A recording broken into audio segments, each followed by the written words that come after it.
Alam mo ba na sa isang desisyon lang marami tayong puwedeng mailigtas na buhay?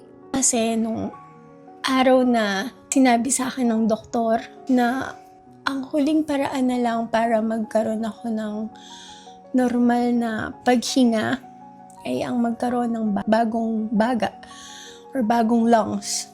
Alam niyo, na-realize ko that same day na grabe pala yung nabibigay na pag-asa ng mga taong nagdo-donate ng organ nila.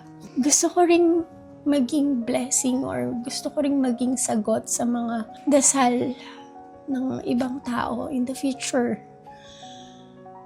Kapag dumating yung araw na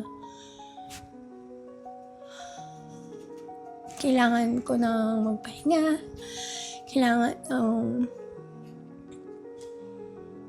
magpaalam dito sa mundo, gusto ko ring maging organ donor.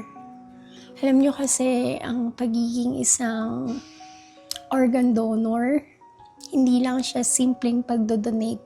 Ito ay isang paraan para makapagbigay ng pangalawang pagkakataon sa ibang tao.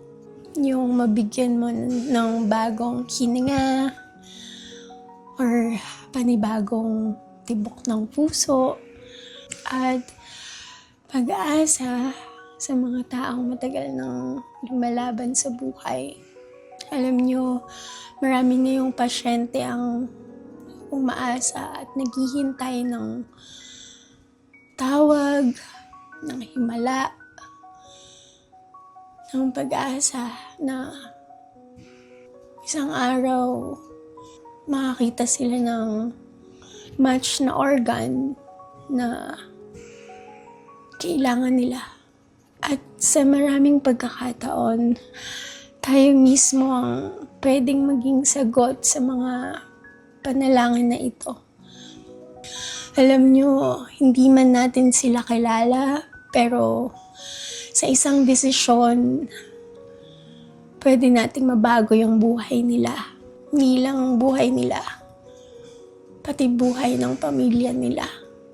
Alam nyo, ang pagiging isang organ donor ay isang tahimik, pero malalim na kabayanihan.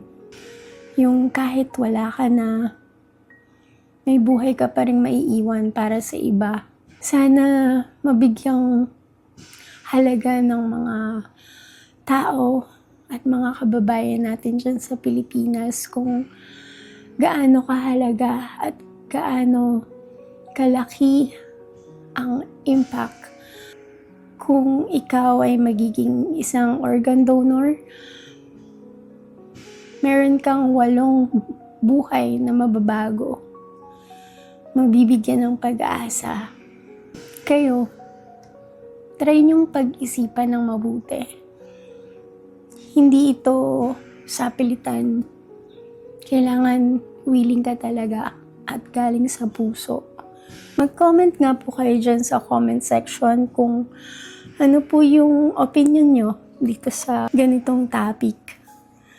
Kasi may mga tao na makakapanood nito na sila yung naghihintay ng organ donor. Meron ding makakapanood nito for sure na willing silang maging